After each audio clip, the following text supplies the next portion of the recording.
Pisei no fogo, o fogo não me queimou. Pisei na pedra, a pedra balanceou. Pisei no fogo, o fogo não me queimou. Pisei na pedra. Um cara que já é de meia idade, 50 anos, já tá escrevendo já, então. Esse look aqui ficou perfeito, né? Ou aquelas tias sapatão que todo mundo tem uma. Não tô com as lésbicas, como falava aquele menino que morreu, que Deus o tenha, Paulo Gustavo, as lésbicas. Tá gravando? Tá. Boa noite. Dá um minutinho pra ela poder compartilhar o link. Tá. Tudo bom? Bom, boa noite, que exame nos ilumine e nos guarde. Estamos aqui na nossa aula número 12. Que legal, hein? Cadê? Deixa eu aumentar essa porra. Ela é a mãe da mãe de Cristo. Alô? Oi. Não, é guitarra, peraí. Oi, então. Estamos aqui mais uma noite. Sério, eu tô enquadrado dentro do teu telefone? Tô filmando só o quadro.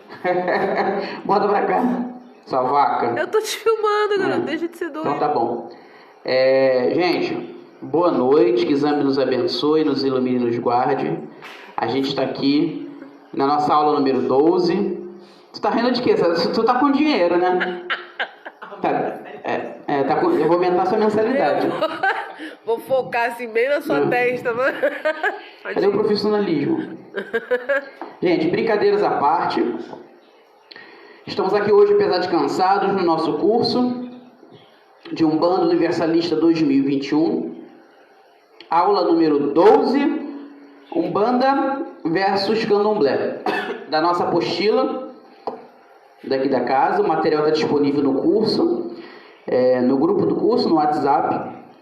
Bom, se você quiser jogar com a gente, 981920826, Pai Vinícius de Ogum, liga que a gente marca. Eu só jogo às terças-feiras, tá? Agora, dia 4 de setembro, a tenda de Umbanda Universalista Casa Auxílio Fraterno retorna às suas atividades aos sábados, tá? Vai ser a nossa sessão, nossa gira completa. Se você quiser vir, você tem que estar vacinado, que Covid não é brincadeira. Peguei Covid, eu sei que é sério. Então você tem que estar pelo menos com a primeira dose. A casa já é pequena, a gente vai restringir o número de pessoas, tá? Qualquer dúvida você pode mandar mensagem pela página ou mandar mensagem pelo WhatsApp, que assim que a gente tiver tempo eu te respondo. Se eu demorar um pouquinho, você tenha paciência, que eu tenho mais coisa para fazer. Assim que eu tiver tempo eu lhe respondo. Para quem está acompanhando o nosso curso, ou para você que está chegando agora a primeira vez, nós estamos falando sobre a construção da religião de Umbanda, né? Nós estamos no momento do curso, nessa parte, na construção da religião de Umbanda. Nós vimos desde a escravidão, passando pelo processo de secretismo religioso, o terreno socioeconômico do Brasil, influência europeia, influência católica. Os pensadores da Umbanda, nós fomos fazendo um caminho explicando a diversidade de rito que você encontra dentro da Umbanda. Falamos sobre as vertentes de Umbanda, falamos o que seria a vertente universalista, que é desenvolvida pela tenda de Umbanda Universalista Casa Auxílio Fraterno. A gente foi fazendo esse caminho. Semana passada a gente falou o porquê da Umbanda não ter um líder máximo, ou da Umbanda não ter um chefe supremo ou um livro sagrado. A gente explicou essas diferenças da Umbanda das outras religiões, e a gente está caminhando para o final do segundo material que a gente está utilizando na obra, que o primeiro, no curso, o primeiro foi das Macumbas da Umbanda, a construção de uma religião brasileira, uma monografia. Agora a gente está com a apostila da casa, no finalzinho dela, já estamos na página 25, 26, já caminhando para o final, para a gente adentrar numa parte do curso que vai ser muito densa, até um pouco difícil de se explicar, que é através do livro A Morte Branca do Feiticeiro Negro, do antropólogo Renato Ortiz, que hoje eu considero, apesar dele ter feito um estudo científico, antropológico da sociedade brasileira, focando na construção da religião de Umbanda no começo do século XX, início do XXI, começo do século XX, Renato Ortiz, nesse livro, ele vai fazer um parâmetro maravilhoso daquilo que foi o início da religião, e eu considero um dos principais livros para você, um bandista que está começando dentro da religião e quer entender por que a religião é tão vasta.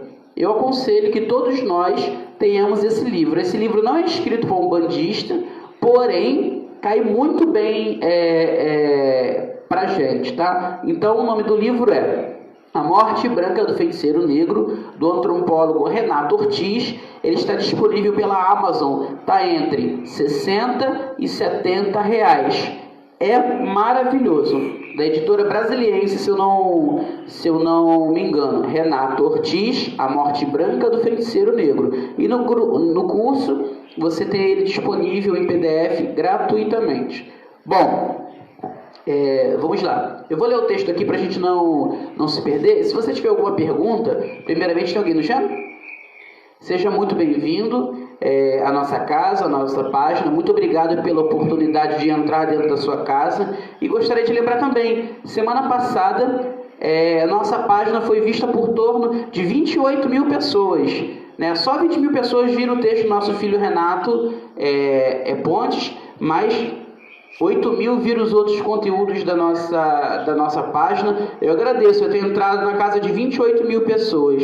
Né? A gente está vendo que nosso trabalho está crescendo, está se desenvolvendo. A gente falando sobre Umbanda, falando sobre vida, falando sobre fé, falando sobre espiritualidade, falando sobre esperança em tempos tão difíceis. Em tempos de intolerância, nós continuamos nosso trabalho de edificação das almas através da nossa mãe Umbanda, né? Que apesar de todos os seus erros e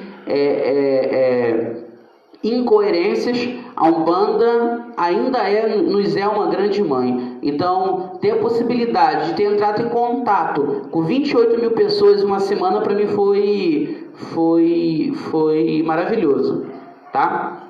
Vamos lá. Bom, hoje a gente vai refletir sobre algumas aproximações da religião de Umbanda para a religião de Candomblé e alguns afastamentos da religião de Umbanda para a religião de Candomblé. O que nós vamos falar aqui, a gente sempre deve estar pontuando e lembrando que eu não falo por toda a Umbanda, eu falo pela minha Umbanda, pela Umbanda Universalista, a Umbanda que eu pratico. Essa é a minha verdade, essa é a verdade da nossa casa. Nós não somos líder máximo, nós não somos verdades inquestionáveis.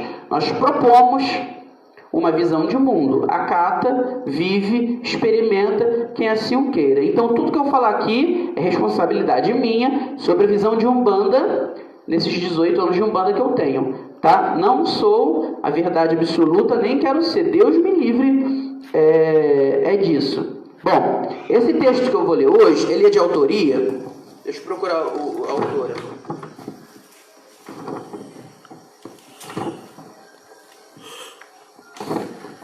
Deixa eu achar a autora aqui, peraí. Juliana alguma coisa. Então no final do texto eu procuro, peraí. Lá na página 26. Para entendermos as diferenças e possíveis semelhanças destas duas vertentes religiosas, Umbanda e Candomblé, vamos fazer um comentário do texto histórico do Candomblé. Na África, antes e durante o processo da escravidão, existia hoje, em proporções quase nulas, o culto aos orixás. No continente, ele acontecia como um culto familiar. Importante lembrar que o culto aos orixás não é a religião institucionalizada, centralizada, unificada, que promove a conversão das pessoas. Quando você vai falar de culto aos orixás em parte da África, porque o orixá não é cultuado em toda a África. Você tem orixás, você tem inquices e você tem voduces, que são divindades africanas da cultura africana, que ora se comunica, ora não. Muitos dos orixás que hoje nós cultuamos no mesmo terreiro, em África, eram de povos inimigos, não se relacionavam. Tá? E o culto é de maneira familiar. Você chama um vizinho, você chama um amigo, você faz uma comunidade e cultua o orixá. Não é, por exemplo, que nem no Brasil, que você tem centros ou grandes agremiações que promovem a religião em sentido de conversão. Não é assim. É mais ou menos o culto na minha casa. Você precisa, nós cultuamos juntos, nós se relacionamos com o sagrado junto, é muito mais familiar. Por isso que o candomblé, ele fala muito sobre família de santo, porque em África acontece muito assim, são famílias de babalaôs, de sacerdotes que cultuam determinados vodunços, determinados inquises, determinados orixás. E no Brasil, essas entidades, essas divindades que eram cultuadas de maneira diferente vão se relacionar dentro da senzala, tá?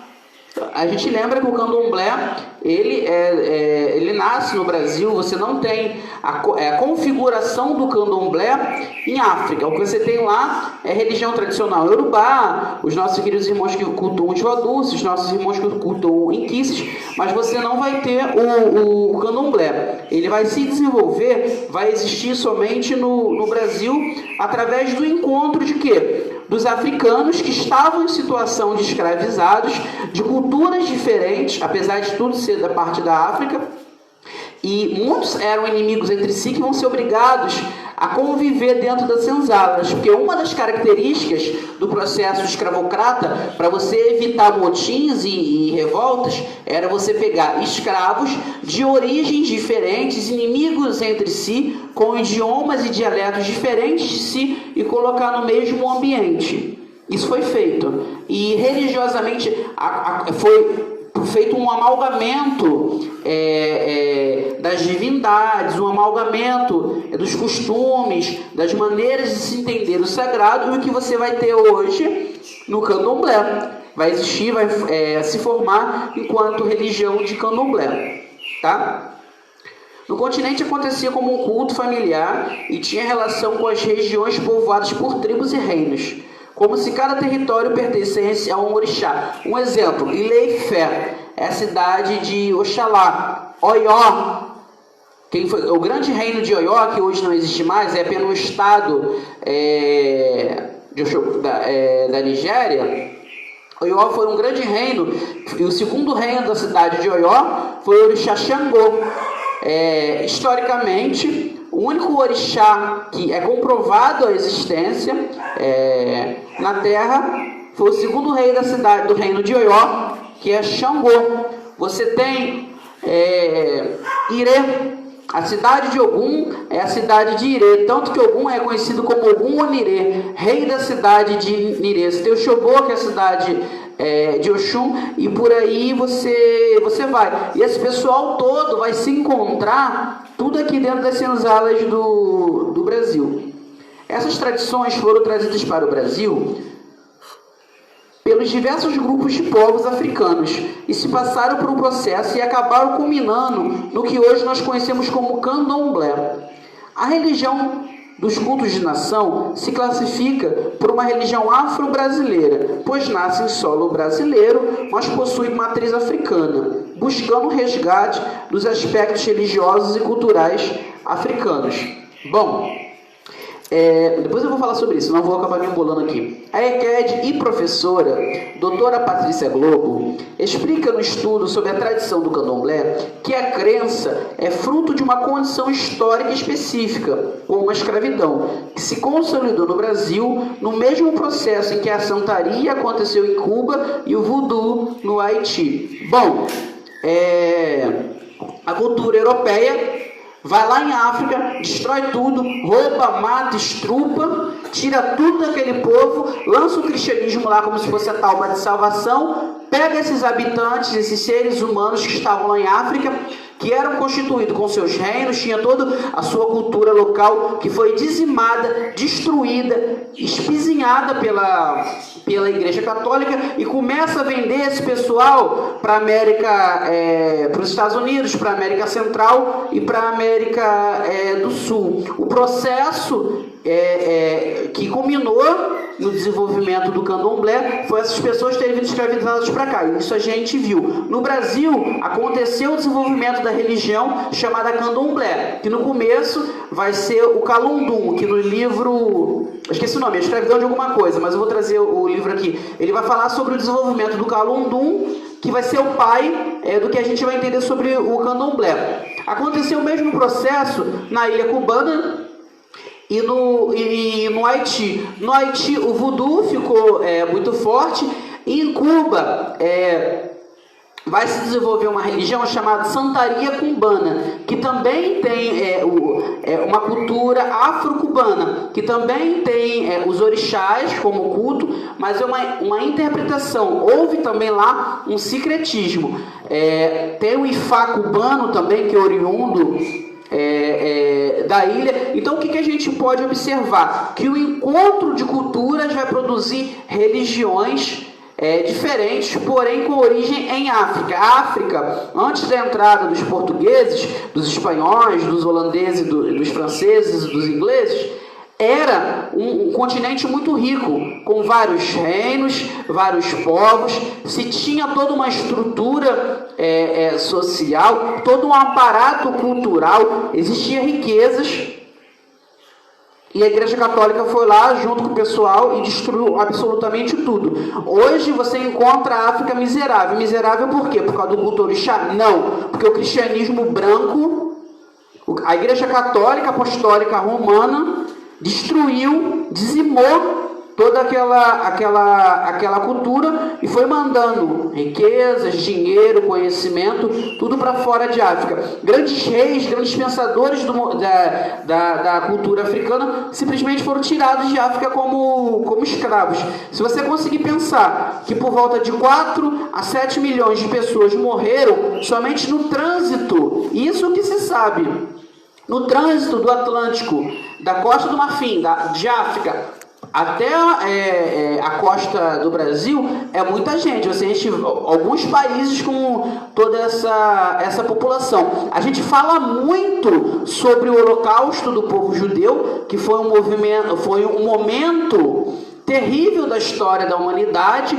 e a gente precisa lembrar que Hitler era católico, branco, heterossexual, cidadão de bem, por Deus, pela pátria e pela família, e matou 6 milhões de judeus. E a gente esquece do extermínio profundo que a África sofreu, que só para o Brasil mandou milhões de seres humanos, e só na travessia de 4 a 7 milhões morreram. Parece que tudo que vem de África não tem valor. A dor do preto, a dor do africano não tem valor.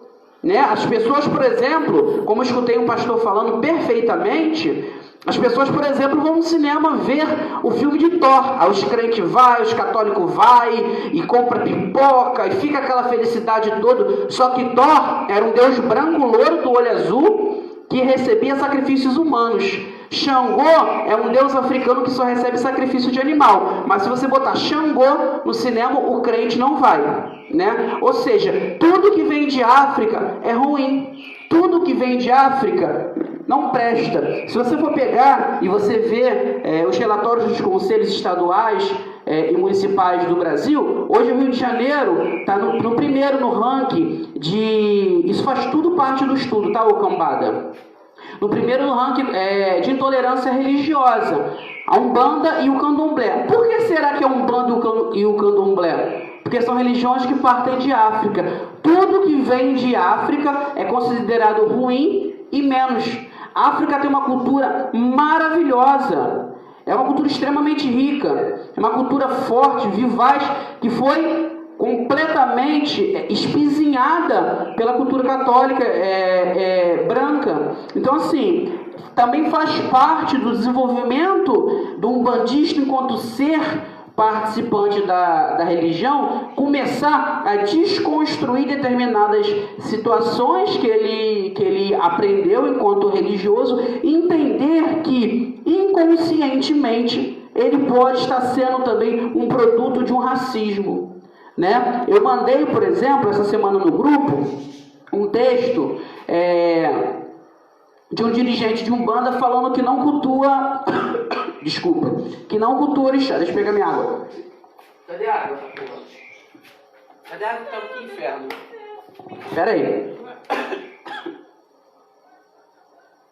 Um pai de santo falando que não cultua, dirigente de Umbanda falando que não cultua orixá. E você vê ali uma pegada bem eurocêntrica, e o título da casa dele é um nome católico, é Maria de alguma coisa, Santa Maria, não sei. Ou seja, parece que um umbandista, ele tem uma vontade muito forte de se parecer cristão.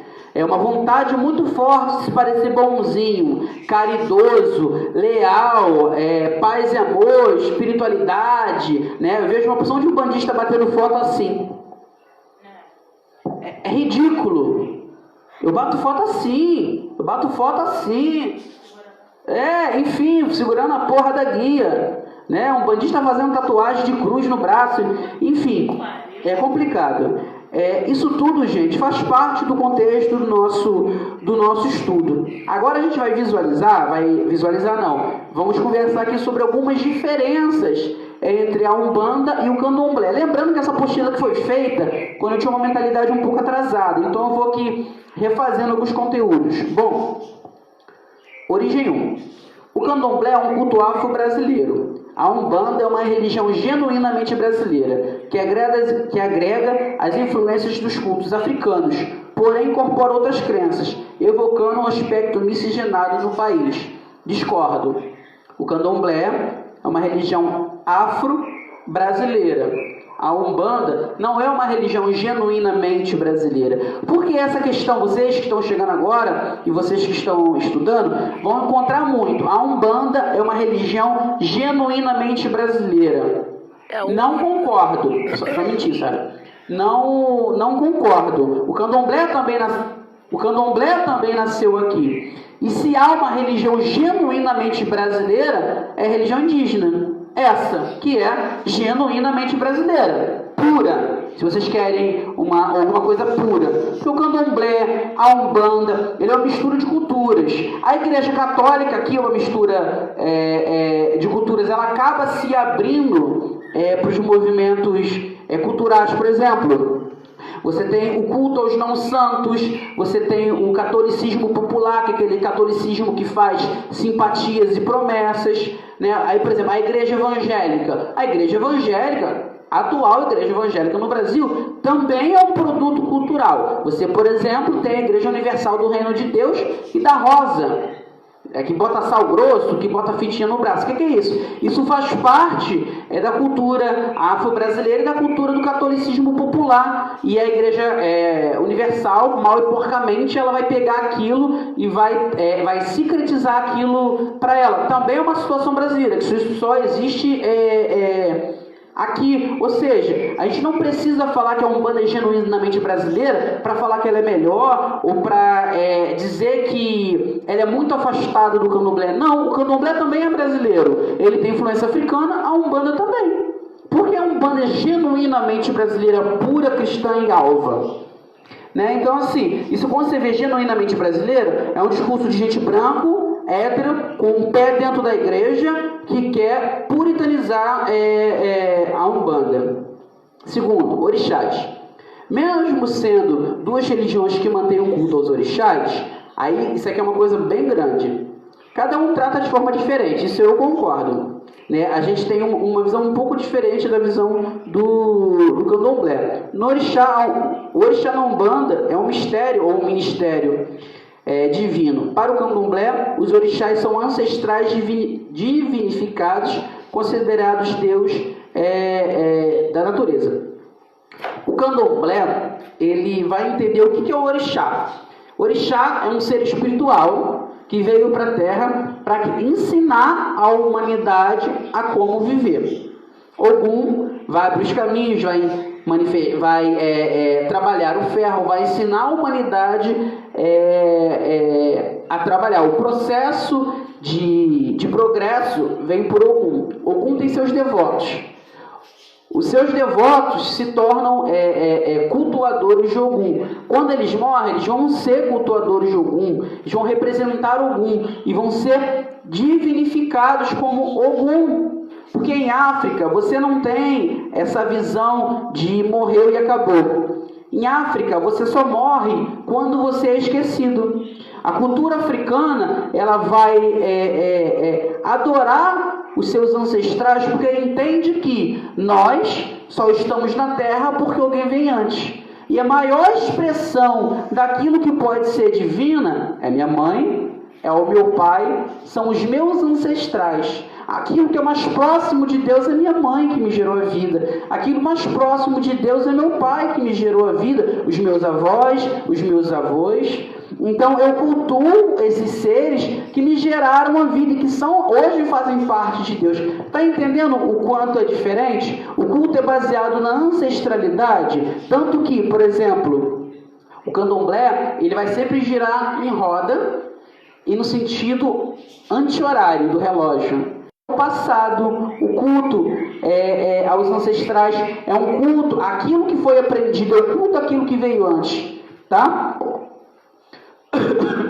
Espíritos. A Umbanda reconhece as entidades de trabalho como espíritos de pessoas que desencarnaram e ao transcender atingir o grau de mestres espirituais que voltam à Terra por meio da incorporação de seus médios para a prática da caridade. Que palavra nojenta.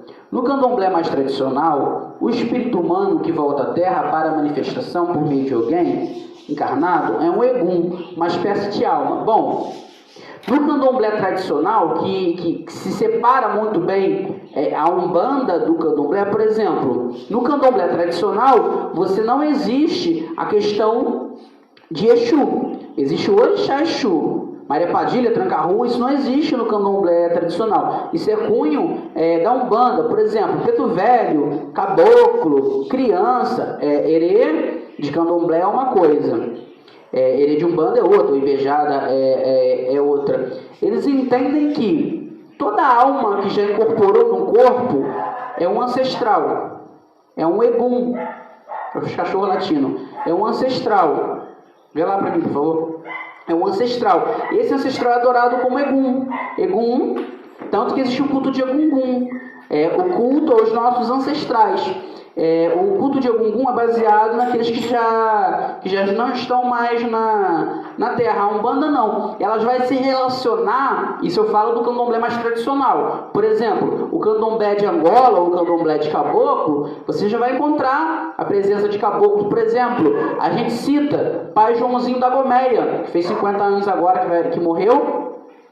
Ele ficou muito conhecido porque ele trabalhava com o caboclo Pedra Preta. Né? E era um caboclo de Umbanda, ou seja, ele não era de um candomblé tradicional, ele era candomblé jamais misturado com Umbanda. A Umbanda, diferente do candomblé tradicional, ela vai se relacionar com os eguns, espíritos de preto velho, caboclo, por exemplo, preto velho, um egum, caboclo, um egum, as almas são eguns. Egum não significa necessariamente espírito negativo. Egum significa aquele que já passou pela matéria. Quarto ponto, assistência. Alguém quer fazer alguma pergunta? Se quiser pode botar aí.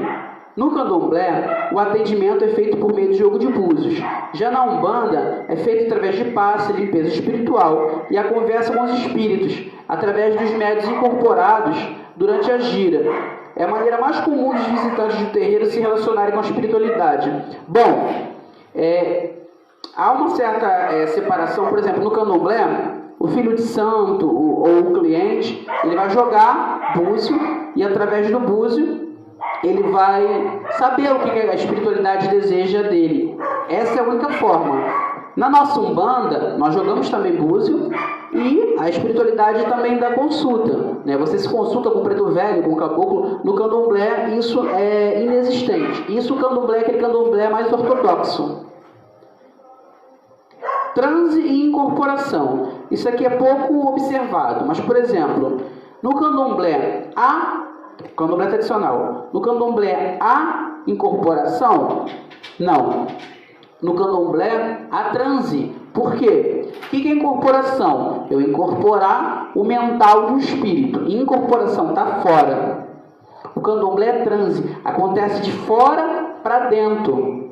De fora para dentro. Tanto que você fala que você vai despertar o orixá daquela pessoa. O orixá não vem de fora. O orixá está dentro. Então é uma diferença. Não existe incorporação no candomblé. Existe transe. O que é completamente diferente. Tem alguma pergunta aí? Não? Esquerda.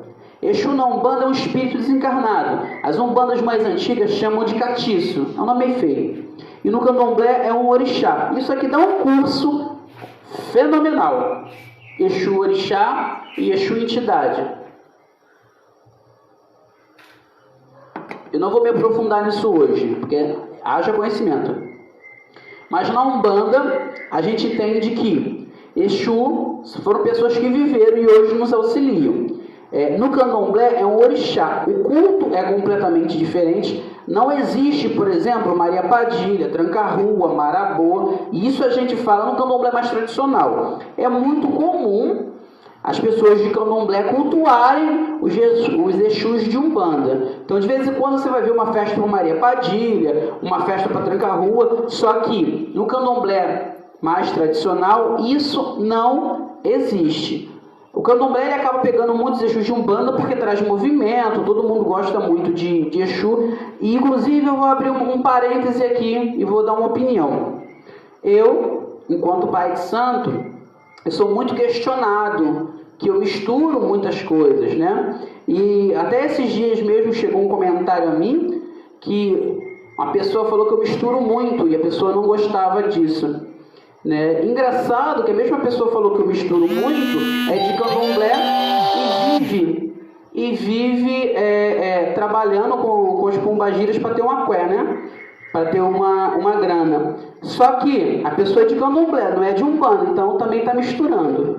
E eu não tenho pretensão nenhuma de ser o puro separado puritano. Misturo sim. Mas misturo com competência, com conhecimento, com amor, busco a minha evolução, passo para frente o conhecimento, capacito os meus filhos de santo, né? Eu como arroz e feijão, faço meu arroz e faço meu feijão. Não alimento a minha alma, eu também misturo. Ora coisas de Fá, ora coisas de Umbanda, ora coisas de candomblé e me alimento disso. E graças a Deus minha vida está indo bem.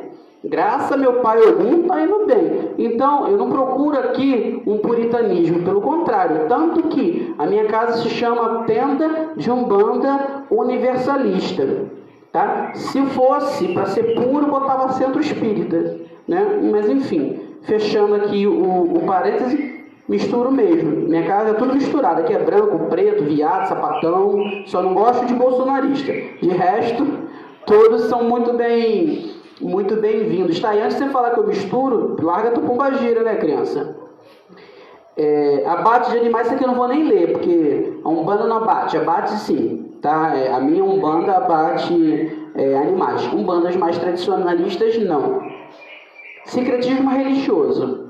A Umbanda assume o secretismo religioso com a pagelança do índio, o culto negro aos orixás africanos, com a vertente católica do europeu. Já o candomblé, em suas maiores expressões, tem como premissa o movimento de retirada dos santos católicos dos ileis, uma decorrência dos acontecimentos históricos do período da escravidão, onde o movimento de catequização e opressão da fé africana aconteciam veementemente no país.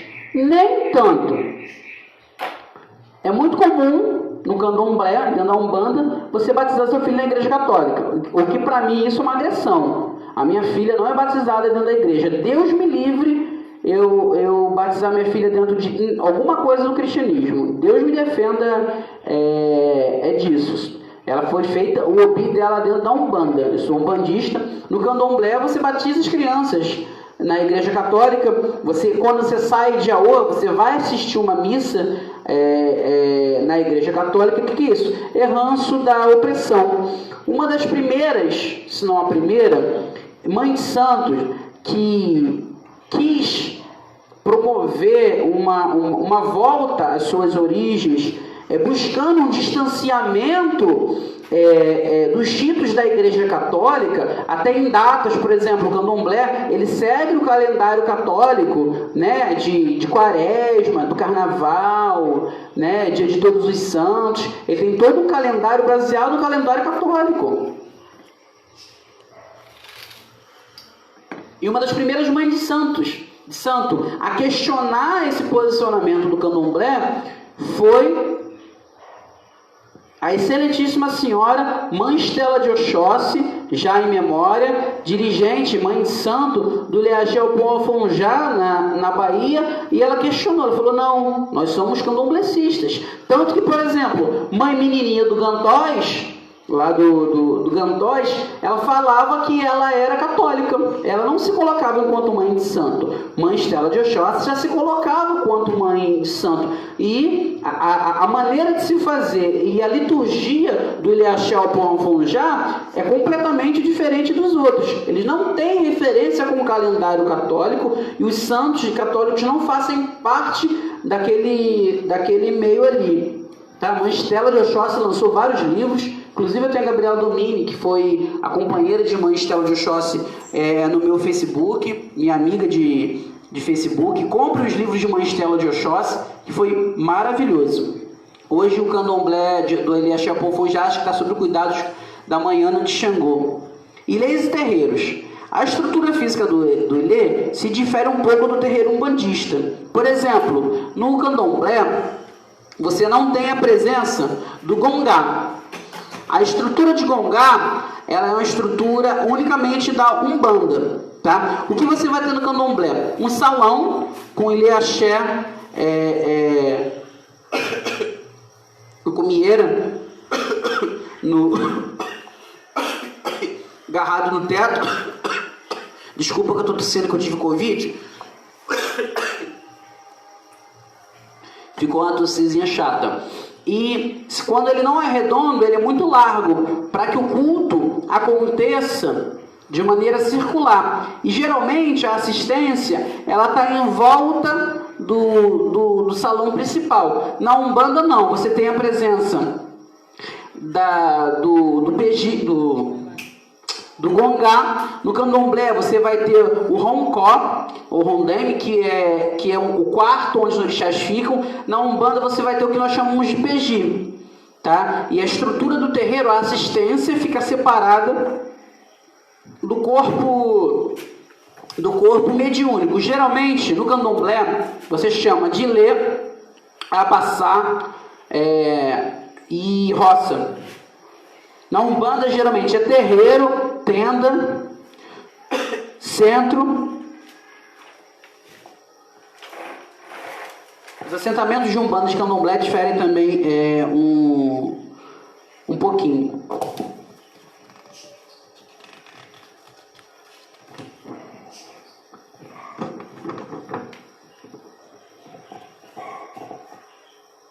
No candomblé é muito, muito forte a questão das iniciações, os tempos de santo. Quando você é iniciado no santo, quando você se torna em Iaô e vai fazendo os seus procedimentos, as suas obrigações, você vai ganhando tempo e você vai ganhando respeitabilidade. Na Umbanda não é tão forte. O posto do candomblé é o tempo, tá? Você tem o pai de santo... calma aí.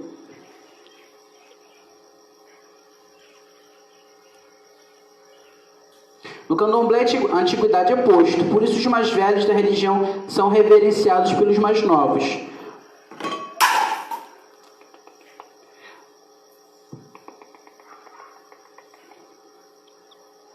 Uma pessoa de 20 anos pode ser hierarquicamente mais velha que a de 50. Você pode ter 50 anos, mas você não tem o tempo de santo, você não foi iniciado, você tem menos tempo de uma pessoa de 20 que já é bombe, já é velha, já é experiente dentro do santo. Na Umbanda você tem pai de santo, mãe de santo, pai pequeno, ogã, ou curimbeiro, porque apesar da gente usar o mesmo nome, a gente não existe Ogã na Umbanda, existe curimbeiro, mas a gente usa o mesmo nome para facilitar, cambonos e os médios. Na Umbanda, todo mundo que frequenta um terreiro e vive dos princípios é umbandista. No candomblé, só é candomblessista quem se inicia ao santo. Você pode ser até simpatizante, mas você é candomblessista a partir do momento que você se inicia.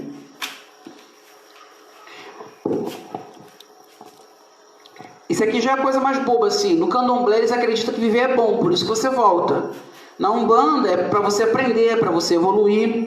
Então há uma certa diferença, porque a Umbanda ela vai beber muito nas águas do kardecismo, com o livro dos espíritos, livro dos médios, tal. Então vai falar sobre uma questão de evolução que é muito questionável, mas eu não vou me aprofundar. Acho que cada coisa tem o seu tempo, tá? As vestimentas na Umbanda, tanto no candomblé, é mais branco, porém o candomblé ele acaba tendo toda uma cultura em volta da vestimenta, então é muito bonito. Apesar de eu particularmente eu não gostar muito, isso não quer dizer que eu não use, né? Minha pombagira usa saia, meu boiadeiro usa o negócio, meu Exu usa uma capa, tal. No candomblé você tem toda uma cultura e toda uma não é bem divinização, mas a vestimenta ela vai fazer muito parte do culto. E você não consegue separar a vestimenta do culto. Tanto que, por exemplo, uma pessoa que tem o ojá, que tem duas orelhinhas para cima,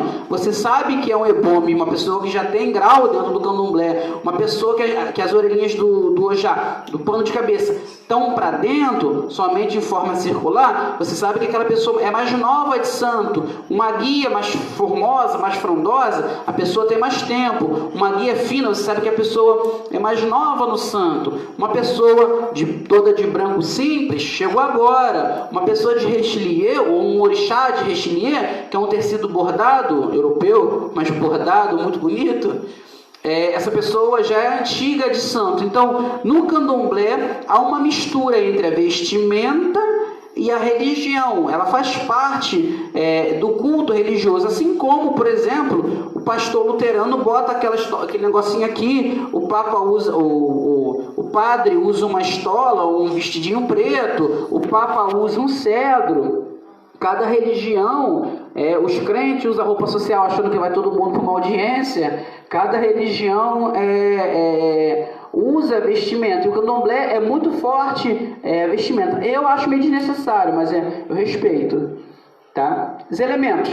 Terreiro de Umbanda é comum objeto de uso magísticos, sagrados, onde algum deles você acha búzios, contas, guias, ervas, otais, instrumentos que remontam à estrutura ritualística africana, presente no candomblé. Entretanto, cada uma dessas vertentes utiliza o objeto como fundamento. Então, tanto Umbanda quanto no candomblé, você vai ter o uso magístico ritual, né? A Umbanda ela vai trabalhar com a magia através das ervas, das pedras, de alguns animais, por exemplo, do fogo, da água. Então, muito comum você ver um preto velho com um copo d'água. Isso também no candomblé existe. Há toda uma cultura que envolve a natureza.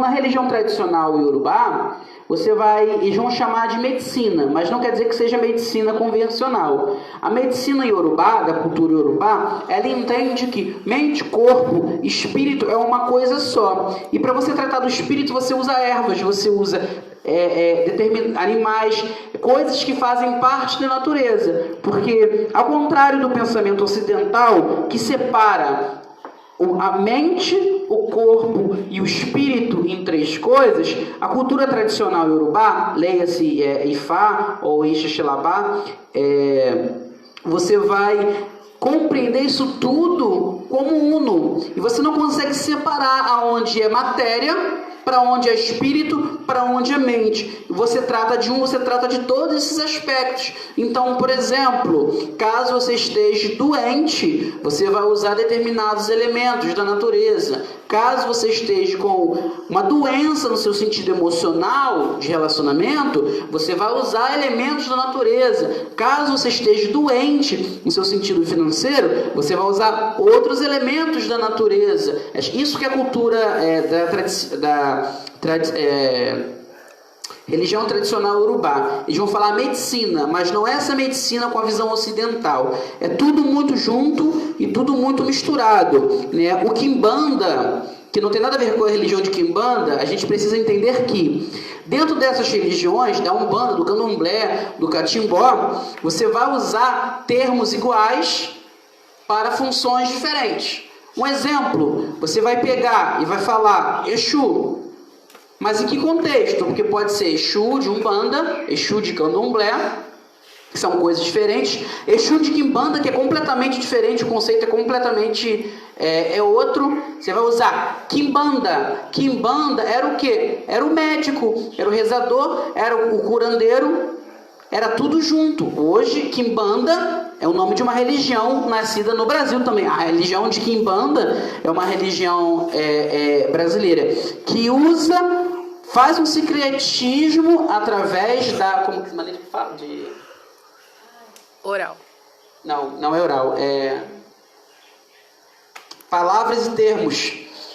As palavras e os termos são sincretizados. Em África, Quimbanda ou Quimbundo é um médico que você vai chegar na frente dele, ele vai tratar sua mente, seu corpo, seu espírito, sem essa separação. Hoje no Brasil, o que você faz? Você vai no pastor para tratar do espiritual, você vai no psicólogo para tratar do mental e você vai no clínico para tratar do seu físico. Lá não, lá é tudo junto. O Quimbanda é o médico preparado para te atender em todos os sentidos da sua vida. Olha como que é diferente a cultura. Você não se separa em nenhum momento da natureza. Você faz parte dela. Vocês estão entendendo? Né? Atabaque, as umbandas, as macumbas cariocas e os calunduns sempre utilizaram atabaques. Tanto que você fala, presta atenção, a expressão toque vem da onde? Atabaque.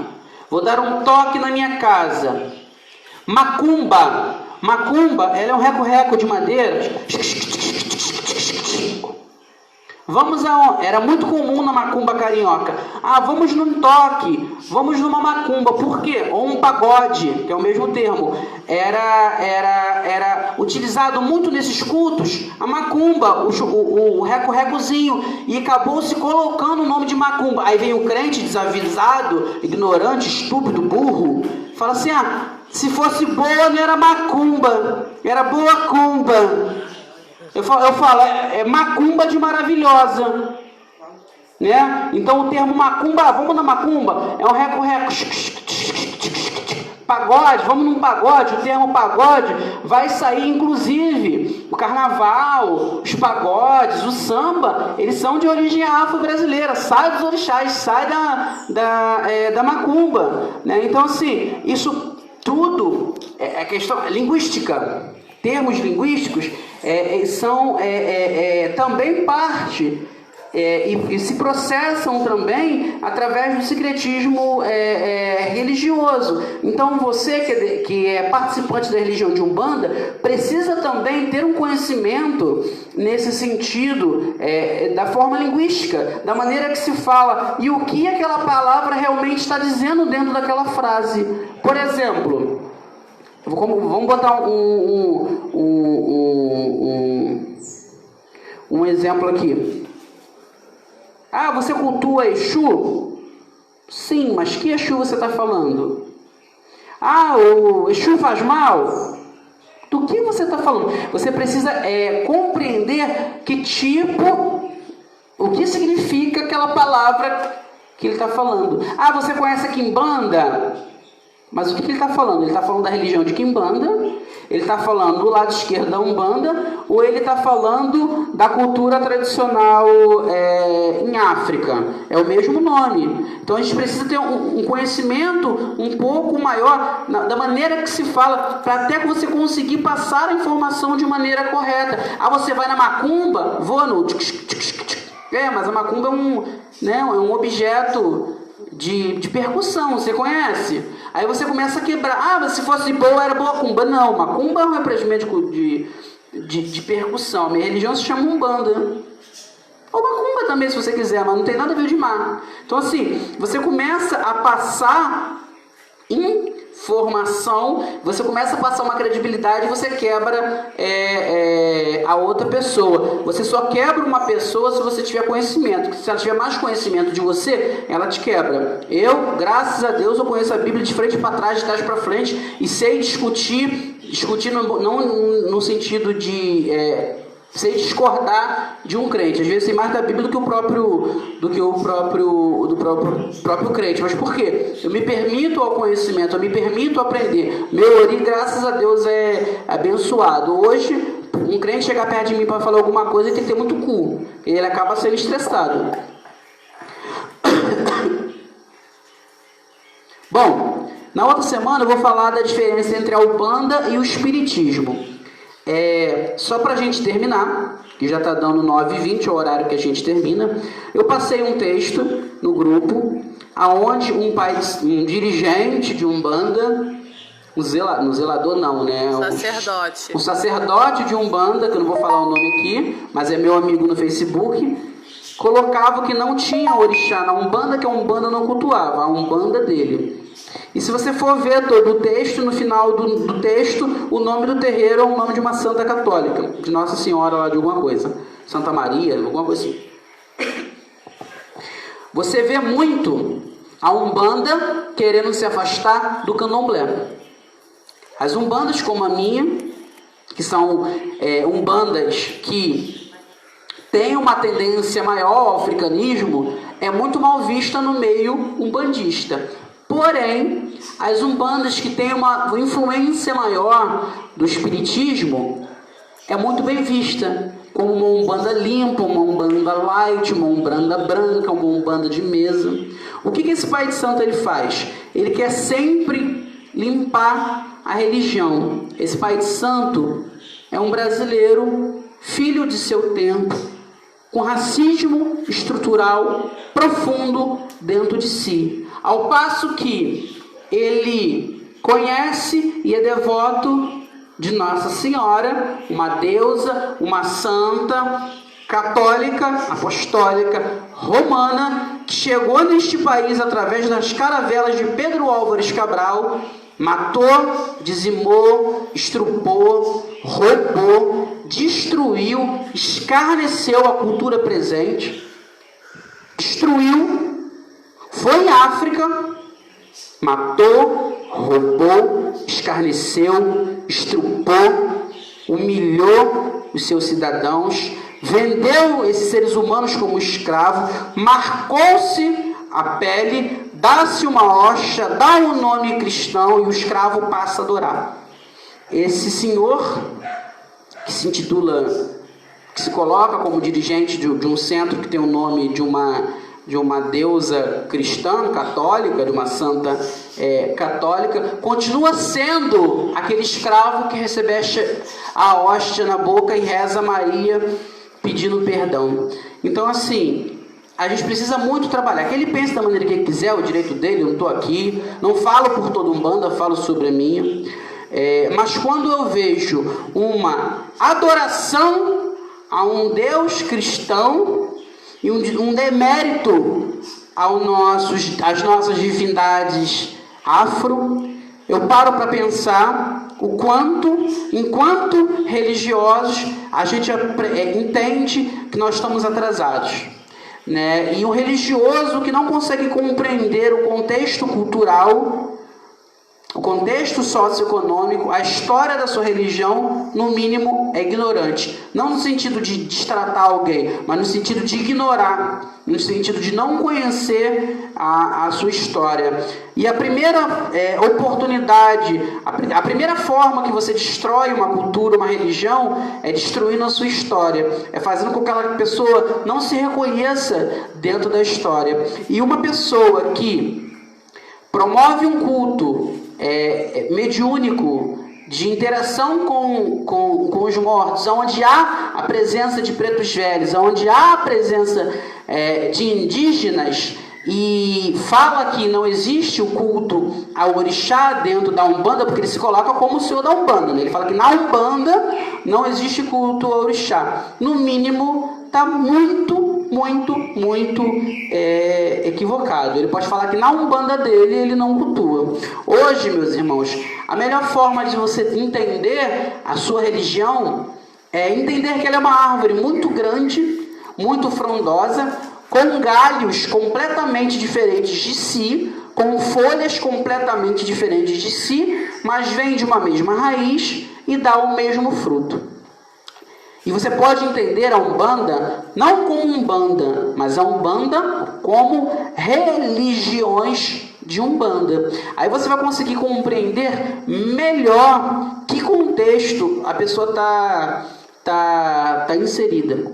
Tudo que eu falo aqui, eu falo sobre a minha visão de Umbanda, sobre a minha vertente. Eu não sou verdade absoluta. Tá? E respeito profundamente quem pense diferente. Só que eu acho que eu aceitar um santo católico em desmérito de um orixá africano, eu preciso repensar a minha posição. Até porque, se eu for pegar pela Bíblia, aos feiticeiros cabe o quê? Inferno. Você vai ser morto, queimar no mármore lá do inferno eternamente. Não existe espaço na Bíblia para Umbanda. E um bandista que tenta entrar dentro da Umbanda, dentro da Bíblia, fica muito complicado. Bom, gente, às vezes parece que eu sou repetitivo e a gente está muito focado na construção do pensamento da religião. Isso é fundamental para que você, enquanto médium, entenda o processo, para que você saiba que, se você está aqui hoje, teve toda uma história por trás de pessoas que sofreram, que morreram, que amaram, que odiaram, para que você esteja aqui hoje, para que você tenha o seu direito de culto, em homenagem àquelas pessoas, e para você ter uma identidade, que a Umbanda ela não tem identidade, os umbandistas, para você ter uma identidade religiosa, você precisa ter orgulho da sua história, você precisa valorizar os seus. Então você só valoriza através do conhecimento. Você, através do conhecimento, através da prática de fé. É fundamental você conhecer os porquês da Umbanda. E você conhecer o porquê, por exemplo, a sua casa se chama Tenda de Umbanda Universalista.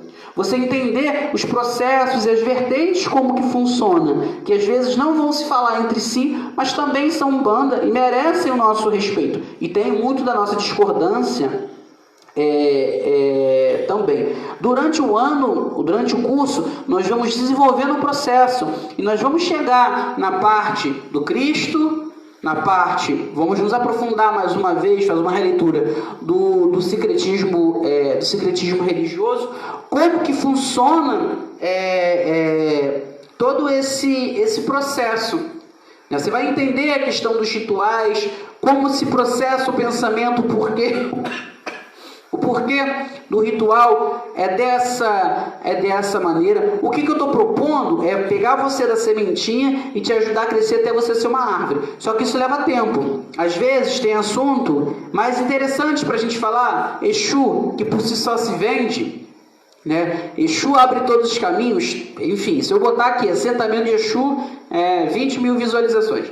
Enfim, assuntos que, para seu ver, pode ser incorporação, que todo mundo quer incorporar, e não é o objetivo da Umbanda, não parece, mas não é.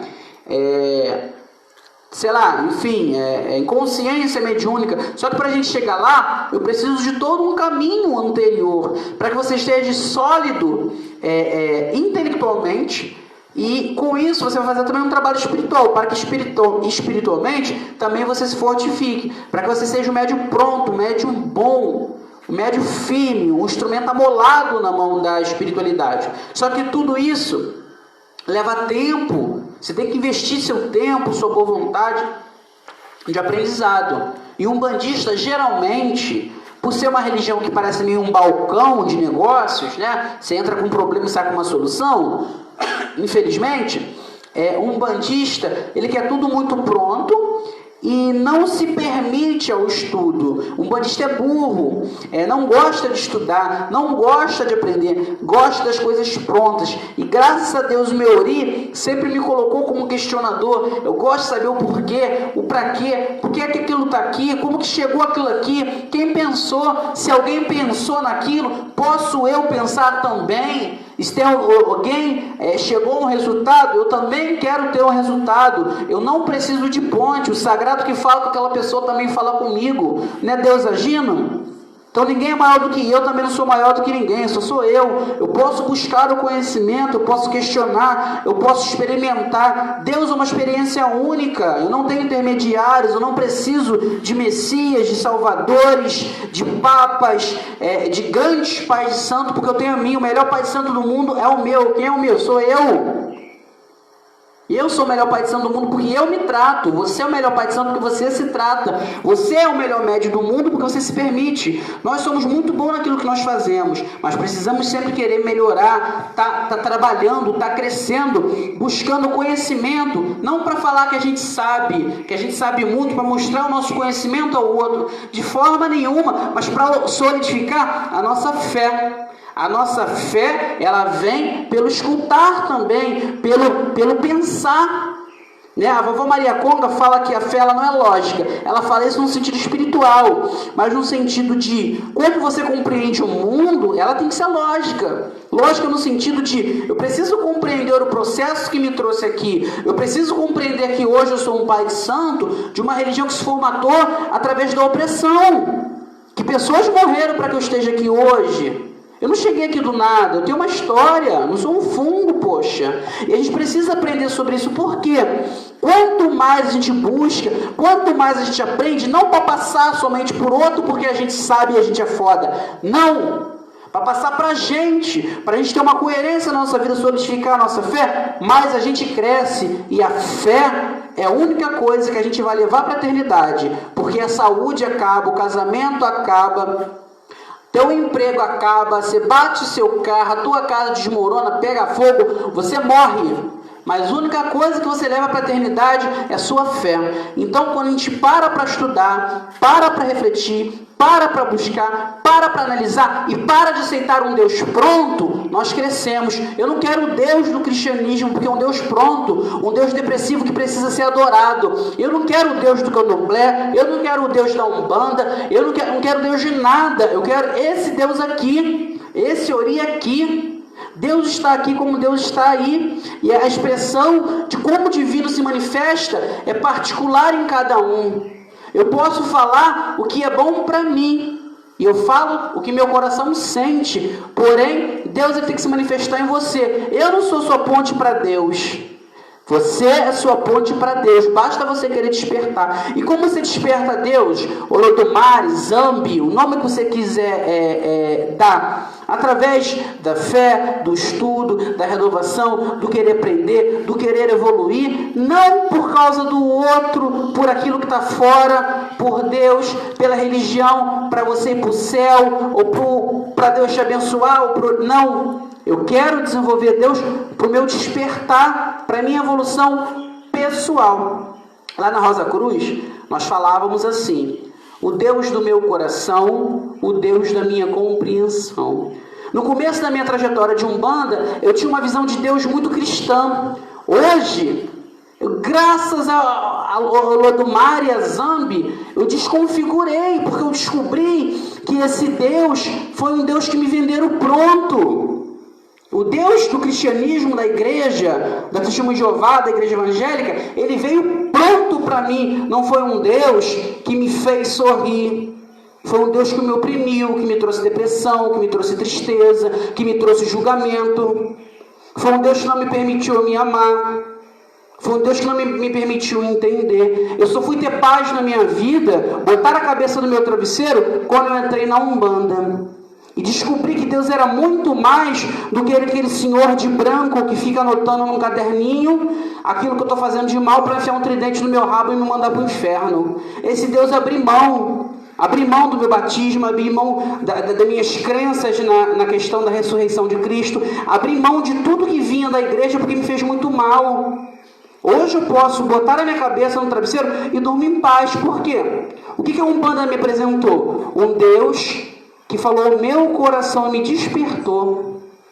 Um Deus misericordioso, de amor, que não me julga, que não quer que eu vá para o céu. Ele quer que eu me torne, que eu faça aqui o céu, que eu olhe para o meu semelhante como um semelhante, igual a mim, possuidor de erros, de acertos e de defeitos. Não alguém que precisa ser convertido, mas alguém que precisa ser amado. E hoje, graças a Deus, eu posso falar que na minha casa é casa de marginal, é casa de preto, é casa de pobre, de rico, de sapatão, de viado, de hétero, de tudo. Por quê? Não é a aparência e não é o que aquelas pessoas fazem que importa para a espiritualidade. É o que cada um tem de nós dentro do coração.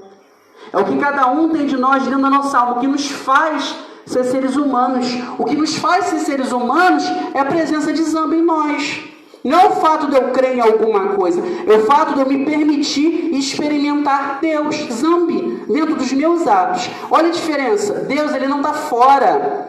Ele não está sentado no trono e me jogou um pecado e eu tenho que adorar alguém para ser perdoado. Eu não preciso de perdão.